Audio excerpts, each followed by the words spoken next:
Good news world, good news nation, and welcome. We're back at it with another episode of Under the Influence. And before we begin anything, I'd like to honor and thank my man of God, Prophet Uebert Angel, the president of the Good News World, and our mother, Prophetess Beverly Angel, the vice president and queen of the Good News World. Exactly.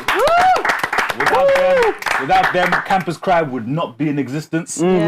They prophesied the existence of Campus Cry. And without them, we would not be here. So we are forever grateful. Thank you so much to our prophets. In today's episode, we'll be touching on the biggest topic amongst youth. Just like my man of God says, anybody under the influence of my voice. This program is called Under the Influence. And there's one thing that our man of God has told us is taking the biggest hold of us as young people, but also just the world in general. And that's music. So that brings up the question, is music really that deep? And it's a big question because we see music everywhere. When you're walking, when you're having a shower, a lot of people will not have a shower until they set up that playlist, put the Bluetooth speaker, and then they start showering. We see music in public transport, buses, trains, taxis. But above all, we see them in stores. Whenever you're walking. That's why you'll find when you go to a shop like Zara, as opposed to a shop like Foot Locker, you'll see that there's a big difference in the music that they play. Why? That's true. Our man of God taught that music influences and is used to induce a certain mood. So the world knows this. That's why in stores you'll see in Zara nice slow pop music. And in Foot Locker you'll hear more of urban music, rap. Why? There's a mood they want to tune in. They want you to tune into. They even attract people, don't they, with the music? Exactly. From what you, if you're walking past the shop and that's your song, you're going in there. Regardless. Exactly. And even what you're saying, there was a time where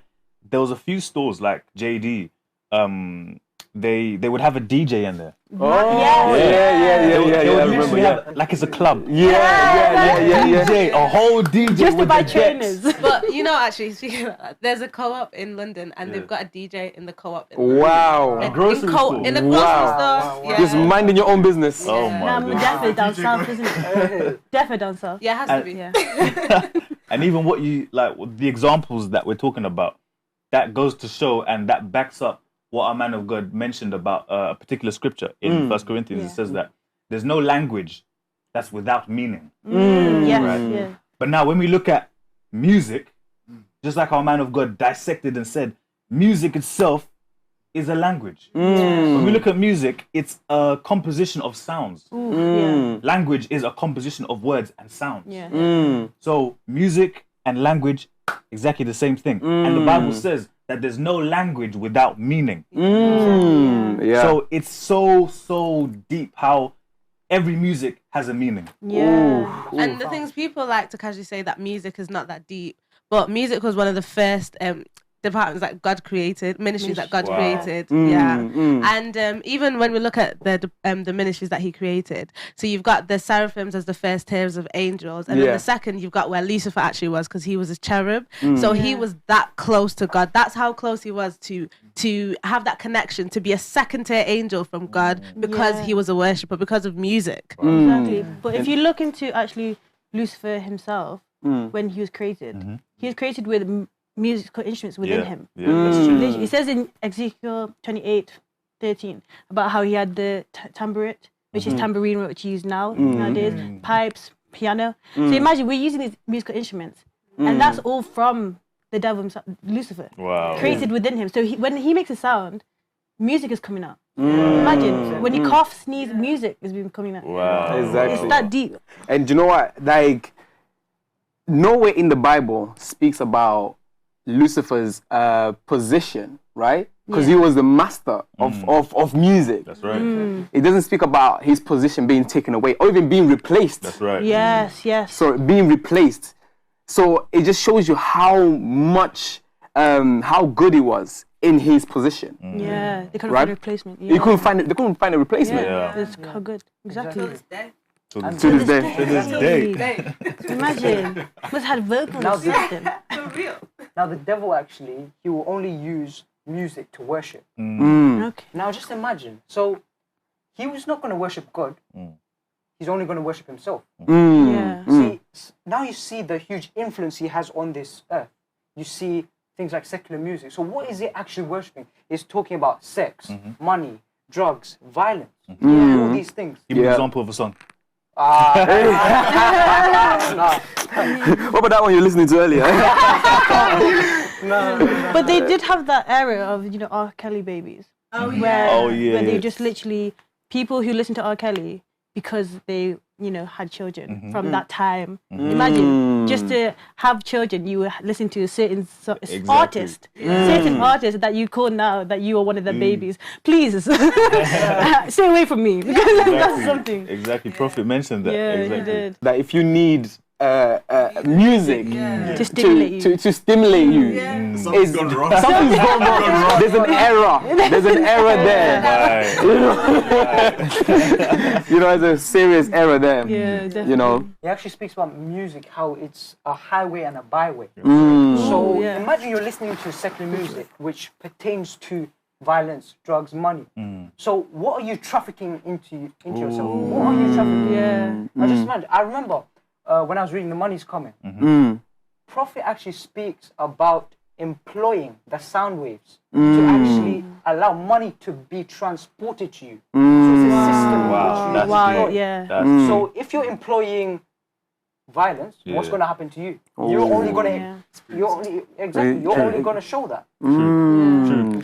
And even what you're mentioning about if you're listening to violence, that's exactly what you're going to exhibit. Yeah. When we look at the music category drill, right?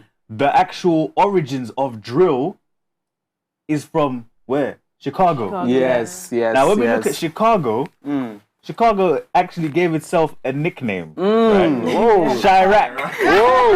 Chirac. Oh. They combined the Chi from Chicago and Iraq and made Chirac. Why? Because there's so much gun violence. It's like a war zone over there. And now when we talk about music now, they started making drill music to diss each other, right?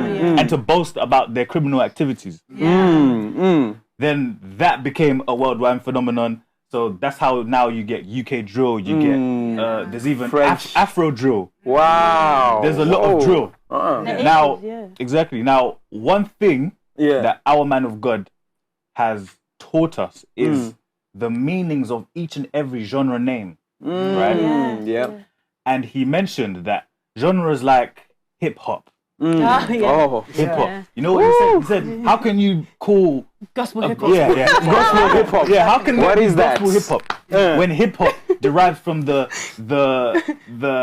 term of shaking your hip? What we see or what we've learned from our man of God is such depth, even in the meanings of genres. Yeah. That's why even as rebels, me and Trent, Yeah.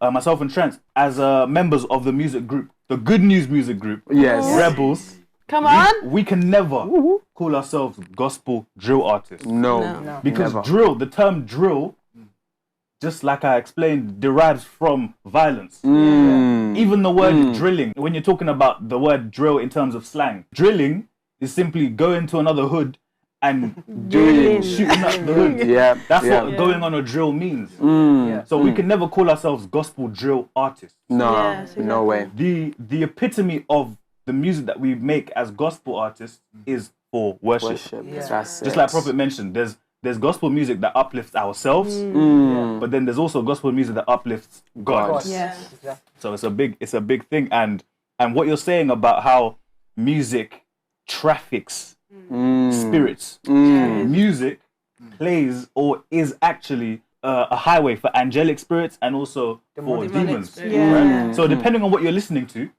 that's exactly what you're trafficking. Exactly. Yeah. When we look at the book of Acts, we see the disciples during the time of Pentecost, not the Pentecost for them, but for the Jews Yeah. at Yeah. the time, they were in the upper room. And before the Holy Spirit came upon them, what do we see?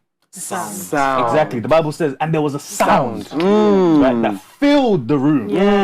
So it wasn't even just a sound. It was so loud that it filled the room. Wow. Wow. Like my brother director as well. If you notice in the Bible as well, in science, there's something that's called sonoluminescence, right? And it's literally when sound is used to create light. Oh, So that sounds familiar to me. That sounds very familiar. See, you go back to the Bible in Genesis chapter 1, you find God saying, "Let there be light." So that him speaking, that sound he produced created light. Can you imagine that? So that means that sound, music, it's one of the number one ways to connect dimensions and realities. That's crazy. So you can literally like as my brother said that you're literally trafficking like spirits, and depending on what you're singing, that's what you're attracting. If you're singing violence, drugs, crime, that's literally what you're going to experience. Right? You look at cities like London, you know, crimes at a ridiculous level. You're talking stabbings everywhere. Right? That's the music. And the funny thing is, you find that us as youth, you find that we will defend music to the end. You tell them that it's because of the music that this is happening. They're like, no. Exactly. So even you saying that how music can actually mold someone's character, because there was a Greek philosopher by the name of Aristotle, right? And he said that music molds character. And he said that's why we should, put music to our children. Teach the music to our children, because he knew that the music actually molds a person's character. There was quite a long time ago, right? Armand spoke about this, saying that there was a riot in America, and they called James Brown to play his music to calm down the whole crowd. To calm down the whole crowd, showing that how music can actually mold the character. It's even in 1 Samuel verse 10, when Samuel was speaking to Saul regarding giving him instructions, right? And he said there's going to be prophets, a band of prophets playing the flute, playing the tambourine, right? Worshipping, right? And go to them. And once you go there, you start prophesying, right? And as you read on, it says then, you shall be changed into a different person. Wow. Imagine. So showing that music actually changes you into a different person. And what you're saying is how, like, from a biblical point of view, that music can influence you and it can influence your character and things like that. But in the same way, the worldly music that people listen to can do that same thing. So, like, you know, back in the day when you be in a situation, let's say, like, you're going through a sad time. Not me personally, that I've been like that. But, you know, let's just say maybe you went through a heartbreak in it. And, you know, you're feeling sad in it, but the tears, they're not coming in it. So now you decide to put on maybe a sad song. And in fact, before you were just sad that, you know, about a small situation. Now you've added in all the things about the person that was singing the song situation. And you've now added it. And you're like, it hurts, man. It hurts. You're not even feeling it. And that's just from listening to the music, that your character, your emotions, how you feel about a situation, how you look into your life and to what you see, your environment, how you interact with it, is all because of the music that you're listening to. Exactly. But also what's so profound is the fact that Prophet also spoke about how us listening to music doesn't mean we're worshipping God. So it's not just because it's gospel music that we're actually, you know, giving the praise to God, glorifying Him. But when we listen, it's to ourselves. It's the fact that when we start to sing, worship Him, and sing it back to Him, that's when it becomes worship. It's not about us going down, you know, on a 2-hour road trip thinking, I'm going to listen to gospel, I'm safe. You know, nothing's coming my way. I mean, God is with me. Please, you cannot. Because how are you worshiping yourself with the songs that's meant to be for Him? Exactly. This is crazy. Exactly. And Prophet expounded on that, and he said, when you listen to music and you don't, when you listen to gospel music, gospel worship, when you listen to worship and you don't sing those words, what you're doing essentially is you're saying, okay, God, I know you were meant to be the recipient of this music, but you know what? Let me replace you and let me receive the music. So then now you are saying you want to be God. And Prophet said, that's the spirit of Antichrist. So it's deep, even with the topic of worship music, how we use worship music, how we sing it. Are we listening to it? or are we singing it? So are we worshiping? Do you know, even saying that, when you actually singing worship music, example, you're listening to Pastor Savannah, right? And you're walking down the street. Yeah. And you're singing. People be thinking, this guy is a weirdo, right? Like, this guy, what's wrong with this guy, right? So most people, like, when they are hearing the worship music, they will not say anything, right? Because they don't want to be looked at as a weirdo. That's right. Yeah. Right? It speaks about how King David danced before the Lord until his clothes. What kind of dancing is this? Honestly. So yeah, like, so when what exactly what our director Tazra was speaking about when you're now singing back to God, you don't care about your environment because this is your God. And pride never pride gets killed. Exactly. Because you're singing you don't care who's around. Yeah. But also goes back to sound waves, doesn't it? Because everything has a sound. Everything's, is talking. That's what Prophet said. Everything here speaks. Speaks. Sings as well. So imagine they also worship God. And for us who have been blessed to have dominion, to think we're better than that, like we're better than these things, animals. Wow. And we're here thinking, singing a song isn't that deep. Music's not that deep. Like it's crazy. Like Prophet actually mentioned something so profound. He's actually said it's not actually in the physical posturing. So it's not in the kneeling, but it's in the position of the heart. Exactly. So you can be kneeling, but you could be standing in your heart. Exactly. Yes. So it's all to do with your heart. It all comes back to the heart. What are you actually doing there? Where's your posture? Yes. Exactly. I remember one time Prophet mentioned that whoever is in worship mode controls. He mentioned that when you take a look at Adam, right? Adam's purpose, or what Adam was doing in the garden, was actually fellowshipping with God. That's what he was supposed to do, right? Okay. And when we look at fellowship with God, that's worship. Prophet mentioned fellowship with God is worship. Yes. So Adam's purpose was fellowship with God. Now, what did God do in terms of the creation? He blessed the creation. And Prophet mentioned that only if you're in worship mode can you control what has been blessed. So imagine if you're constantly in that worship mode. You get your phone out. You open your bank account. You say, listen, bank account. Show me some extra zeros. Why? Because what you are in worship mode constantly, and you are controlling what has been blessed. Wow, that's amazing. Yeah, but also like how you said worship mode. To be in worship mode, you have to be in spirit and in truth. That's what it says in the word. So for you to think, being physically, here, carnally minded, it's not going to get you anywhere because that doesn't make sense, innit? Exactly. Like you can't just be here thinking, oh, I love God, I worship God. You have to be there spiritually. It starts within the spirit first, then manifest into the reality. Exactly. Everything's spiritual. Exactly. Just like Prophet said, life is spiritual. Exactly. And it's like just like you mentioned in John 4:24 that when you worship, it's in spirit and truth. And that is why the devil is not afraid of gospel music, but it's gospel worship that he's afraid of. So there's a difference. Different. And that's so true, because even how, like we were talking about how, when worship, there's particularly, like our man of God spoke about, in worship, there's a particular disorder in it. You see someone worshiping, they're crying. There's no exactly. There's a discord. You know what I mean? And like the devil likes everything to be exactly how it's supposed to be. And to him, right? When you're doing that, he's like, yeah, this is what I'm talking about. This is my kind of stuff. But to God, he's like, no, that's not my kind of stuff. No, it's about the heart. It's all about the heart. It's all about the heart with God. Definitely. One of the things that Prophet taught us was that, like you just said, that it's about the position of the heart. And I remember an example he gave was that, the worship it's not about the beat of the song. In the message New Mind Lydia, our prophetess, she taught us that regardless whether there's instruments there or there isn't instruments there, it's literally about the position of your heart. If you're, for example, you can take a worship song and you can speed it up, and let's say you add a nice beat to it, and people start dancing, they completely forget, this is about God. They forget like the whole purpose of worship is God. So it's literally like, worship is not the beat. Exactly. So the beat is the position of the heart. Exactly.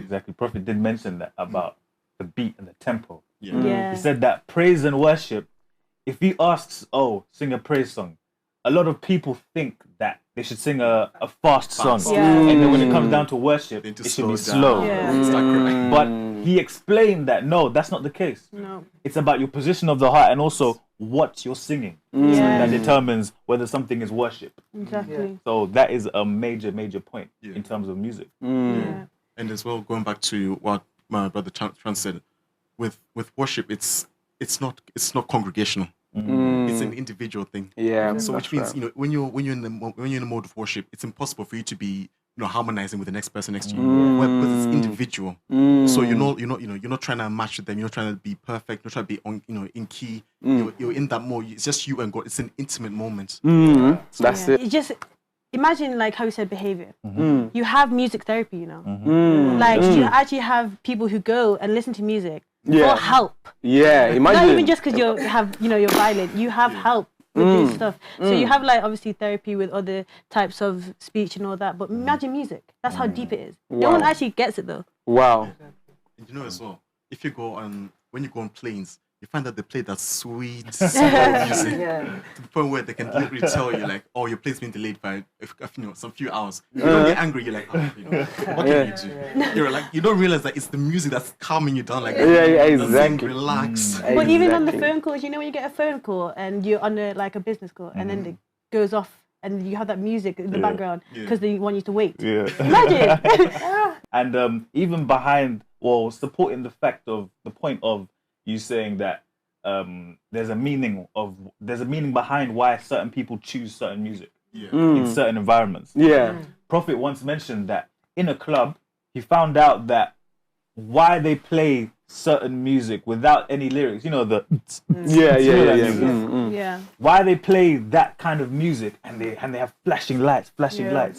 Why? Because with that music and those lights, the music is at a certain frequency that they want you to tune into. So that you can drink more. Your heart rate increases. You're more hyper. Your eyes in it. Exactly. Even when you're saying about that as well, Aman of course spoke about how in horror movies it's not necessarily the what's happening, that the imagery that's actually scary. Is that they've professionals who work on the sound, like a particular sound in the movie that actually kind of like it's like breaking of the soul. It generates fear. It breaks your soul, and that kind of sound, and just imagine that they're using it in movies. Exactly. Horror movies, romantic movies, or whatever movies they are. So sound is everywhere.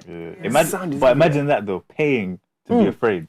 Imagine. How does that make sense? I always say that. I remember one time I went to the cinema to watch a movie, right? Yeah. I didn't even realize it was a horror like that, right? So I'm in the cinema, and the movie starts. Right? I'm eating my popcorn, my nachos,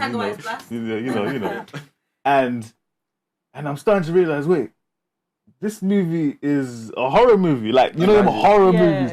Imagine. And this is after certain messages from our man of God. Imagine. So now I'm realizing. So now I'm sitting and I'm thinking, wait, am I really sitting here, me? Watching a horror movie to be afraid. Exactly. Not adding up. That is exactly the same thing that happened. There's this like particular movie, right? It's like I don't know, like a hero movie or something, like heroes and stuff like that. But now I realize these hero like movies, superhero movies, right? They're becoming more like horror. Doctor Strange, isn't it? Yeah, demonic and stuff like that. Yeah. And in this particular movie, right, they were fighting one another, and there was like a cello, right? And one of the person played the cello, and like sound, like music notes hit the other person. It actually hit the other person, and I was like, wow, this is as a even superpower. As a superpower. As a superpower. Wow. Like music was used to attack someone else. Just showing you that these guys in Hollywood, they know that music has the power to attack you, And just to on destroy that, you. What you're saying, music has a power to attack you. See, it's not like if you listen to one particular type of music just once, or you're gonna start being violent or this or that. You know, the devil, it's not his actual name. Yeah. It's his job description. Yes, so he yes. needs to throw constantly until It pierces through. Exactly. So what's happening? So you might be listening to a particular song which is about violence or guns or sex or something like that. So you'll be listening to that again and again and again and again. So if it's not hitting you the first time, it might hit you the third time, the fifth time, the sixth time. It will eventually hit you. Because there's a point in which the seal breaks. And then you will be a manifestation of what you just exactly. So the Bible says that when the clouds be full of rain, they empty themselves. Exactly. So as you're constantly listening to that music again and again, it's building up. It's going to get to a point where it's going to empty itself on you. Wow. But then that's so deep, because then what are we teaching the kids? You know what I mean? Like, they listen to music, all these type of music everywhere. It's everywhere. And you can't ignore it. Exactly. So imagine when you're at home, when they're on, obviously, their phones or stuff. You have music on your, social media. But you need to obviously block that out some way. Because that's why, exactly, that's why it's so important that good news music. Exactly. Yeah. Rebels. Yes. And even with good news music, that's why our man of God even instilled good news music. Yes. Right? Yes. So that we can dominate the airwaves. Exactly. Yes. That good news music. It's even called good news music. How much plain can it be? Yeah. It's music that delivers Good news. So that means if you're not listening to good news music, Why are you listening listening? to bad you're listening to bad news. Bad You know what I mean? news. If you're not listening to Rebels, Hey. you're not, Listening to bad news. but exactly. So we've learned so much from our man of God, Prophet Uebert Angel, on music, how it shapes us as young people, especially as young people. Yes. But also how it influences our environments. Yes. How it traffics certain spirits, whether it's angelic beings or demons. Yes. How it can change your mood. Yes. How it can change your behavior, Yes. your mindset. And it's just amazing. Yes. It's just amazing. So what can we say? Can we say music is really that deep? Yes, it is. Yes. It's really, really that deep. Music's deep. So, on that bombshell, we have been Campus Cry, and this, as always, has been another fire episode of Under the Influence. And before we conclude, we'd like to thank and honor our spiritual parents, Prophet and Prophetess Uebert and Beverly Angel, for this revelation, for this opportunity and this platform. Thank you so much to our prophets. We're not out of good news. We're just out of time. So we'll see you again next week, Friday, same good news time, same good news channel, 6:30 p.m. GMT. Until then, peace.